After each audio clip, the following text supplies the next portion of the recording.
এইটা হলো Vivo V70 সিরিজের বাজেট সেগমেন্টের একটা স্মার্টফোন ভিভো V70 FE। এই ফোনটা ভিভো V70 সিরিজের ফ্যান এডিশন। তো আপনারা যারা ভিভো V70 সিরিজ টেস্ট করতে চান কিছুটা কম দামে তাদের জন্য এই ফোনটা।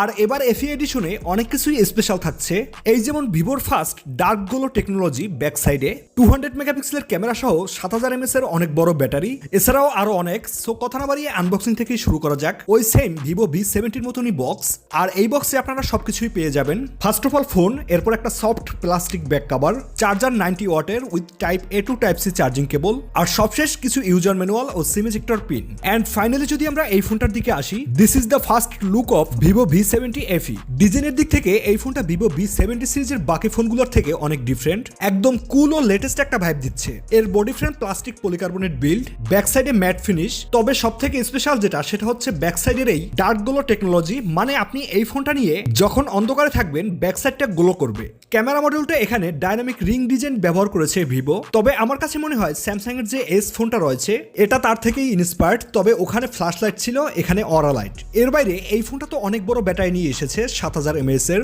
তারপরও দেখুন এই ফোনটা কতটা পাতলা। এর থিকনেস 7.6 মিলিমিটার আর ওজনের দিক থেকে 202 গ্রাম। তো ইনহ্যান্ড ফিলটা অনেক বেশি কুল, কিছুটা লম্বা লাগে, মানে চওড়া কিছুটা কম, লম্বা অনেক বেশি। এছাড়া সবাই যেটা করে IP68 ও 69 এর ওয়াটার অ্যান্ড ডাস্ট রেটিং দিয়েছে। আপনি চাইলে এই ফোনটাকে নিয়ে পানির নিচেও চলে যেতে পারেন। এই ফোনটা মোট দুইটা কালার ভেরিয়েন্টে মার্কেটে আসে, এইটা নর্দার্ন লাইট পার্পল আর একটা হচ্ছে মুনসুন ব্লু। দুইটাই অনেক বেশি প্রিমিয়াম।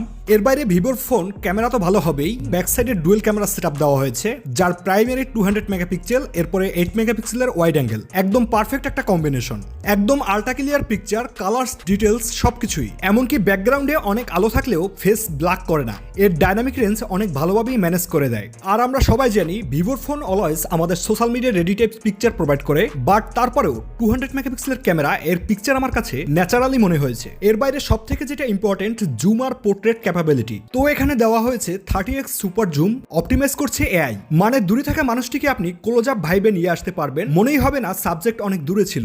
পোর্ট্রেটসে 85 mm এ পিকচার নেওয়া যায়, যার ফলে সাবজেক্ট অনেকটা কাছে চলে আসে। ব্যাকগ্রাউন্ডে যে আপনি জুম করে ছবি তুলেছেন তেমনটা মনে হয় না, ব্যাকগ্রাউন্ডে ব্লার বেটার আসে।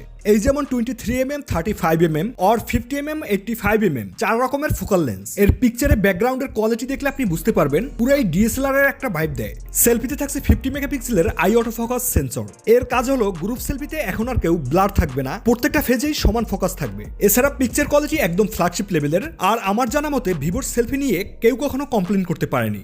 ভিডিও রেকর্ড করা যাবে 2 সেট থেকে 4K 30 fps এ। আর আপনি এই ফোনটাকে অ্যাজ এ ব্লগার হিসেবে ইউজ করতে পারেন, বিকজ এর ভিডিও কোয়ালিটি স্মুথনেস একদম এক্সট্রিম লেভেলের। এর ওয়াইএস অ্যান্ড ইআইএস সাথে এআই পুরাই একটা কমপ্লিট প্যাকেজ। ক্লিয়ারিটিও অনেক বেশি আসে। আসলে ভিডিও যারা পছন্দ করেন তাদের জন্য এই ফোনটা অনেক কিছুই দিচ্ছে। এই যেমন ওয়াকিং ব্লগ, ট্রাভেল শর্টস আর লো লাইট ফটোগ্রাফি তো আগেই বলেছি। ওভারঅল ভিডিও ফুটেজ খুবই স্মুথ, ইউজেবল অ্যান্ড অনেক বেটার। এআই ফিচার্স এর কথা বললে এআই ইরেজার 3.0 পাচ্ছেন, সাথে AI floral blessing, AI magic weather. এটা থেকে আপনি পিকচারের ব্যাকগ্রাউন্ড চেঞ্জ করে ডিফারেন্ট ওয়েদার সেট করতে পারবেন। এক কথায় বললে পিকচার এডিট করার জন্য আলাদা কোনো অ্যাপ্লিকেশনের দরকারই নেই।